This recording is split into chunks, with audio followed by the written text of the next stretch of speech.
Hi, it's Mr. Ramage, and today we're going to take a look at Adam Smith and his book Wealth of Nations, an extremely important and influential work of the Enlightenment period that's going to resonate for hundreds of years and still be an important part of understanding how economics works and how the government's role in all that plays out. So the Wealth of Nations was published in 1776 by Scottish philosopher Adam Smith. And the big question that he's attempting to answer here is, are there economic laws that control human society? Remember, the Enlightenment wanted to find laws that would explain how things worked.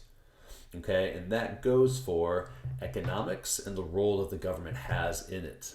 Now, back in the day, most governments believed in what was called mercantilism. Mercantilism was the idea that a country's wealth all depended upon the money that it brought in. Adam Smith changes all of that when he establishes this idea of a free market system, and that wealth is not necessarily generated only by goods, but wealth is generated by labor, the work that's produced by the people of your nation. And labor becomes the source of capital. Now, Adam Smith never used the phrase capitalism, but the term capitalism is closely associated with Adam Smith. And with his belief in a free market system, Smith believed that the role of the government should remain hands-off.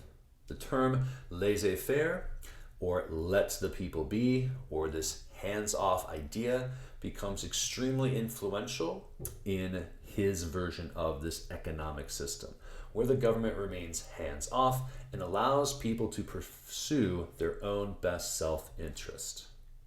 So in a free market system, Adam Smith says that everybody should make decisions based on their own self-interest. And this is a big contradiction to what Rousseau said, where people should make decisions based on what's good for the common good, or the common will, or the sovereign, or the people that they belong to. Smith says no. In terms of a free market economic system, you should always make the decisions that benefit you. When we say make a decision that's in your own self-interest, it's doing what's best for you and nobody else. But Smith actually says that if you do what's best for yourself, it will benefit other people. And here's a quote that he uses to explain this. He says, "It is not from the benevolence of the butcher, the brewer, or the baker that we expect our dinner, but from their regard to their own self-interest.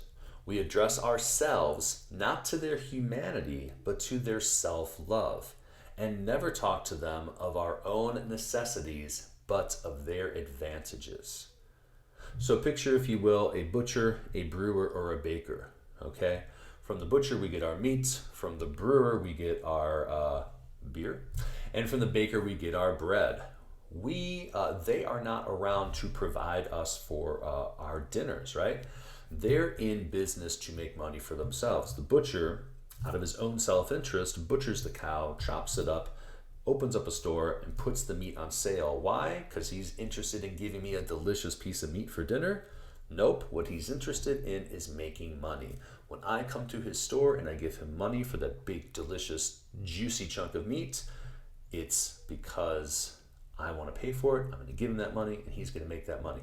That's the only reason he's in business. If I go down the street to the baker and I smell that delicious bread that'll go delicious with my steak, I go into the store and I give him money, he's only baking the bread, not because he wants Mr. Ramage to have a delicious dinner. He's baking the bread so that I will give him money for it.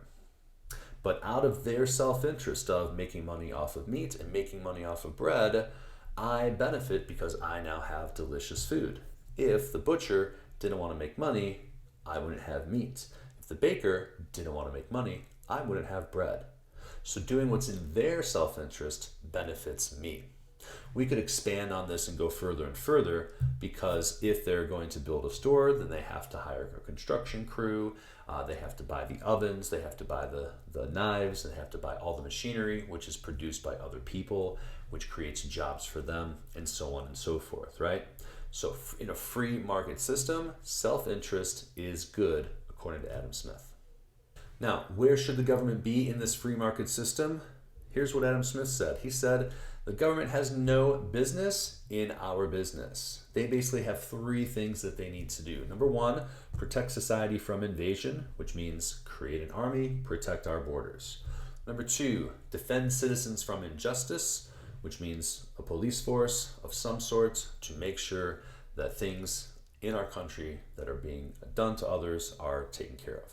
And number three, to support public works programs to do things that are too expensive for people to do on their own, such as build roads, provide water and sanitation, schools, etc., etc., etc., right? Those are the only things the government should be doing.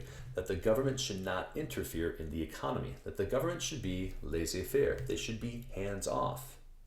Well, what about people taking advantage of this? Well, absolutely. People, because they're operating in their own self-interest, might not always do the right thing. But Adam Smith had a solution for that. He says that the invisible hand will fix the problems. Well, what does that mean? So let's say that I opened up a restaurant, and in my restaurant I didn't have a hand washing policy for my employees, or I was using not the best quality food, and I didn't change the garbage very often, and my restaurant was basically a pretty disgusting place, right? But in our system, there is no government coming in to inspect. Would people continue to go to my restaurant if the food made them sick, the bathrooms were dirty, everything smelled, and it just wasn't clean? Absolutely not.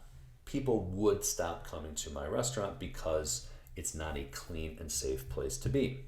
If I don't change it, I'm going to be closing my doors because I will not have any customers. That's the invisible hand. I can do all the wrong things and eventually I will go out of business. So if I'm operating in my best self-interest and I want people to continue to come to my restaurant, then I have to make sure that I keep my restaurant clean, that I keep my food safe, I make it better than my competitors, and then I might actually even lower my prices a little bit so that I can get more people to come in and buy my food. That's the invisible hand at work. So that is a quick look at Adam Smith. Again, we could spend hours talking about it, but let's focus on the big ones. Number one, the book The Wealth of Nations is going to be highly influential. It creates and defines what's known as a free market system where people should act in their own self-interest, and the government should take a laissez-faire, hands-off approach to business, and that when things go wrong, the invisible hand will be there to fix it and guide it.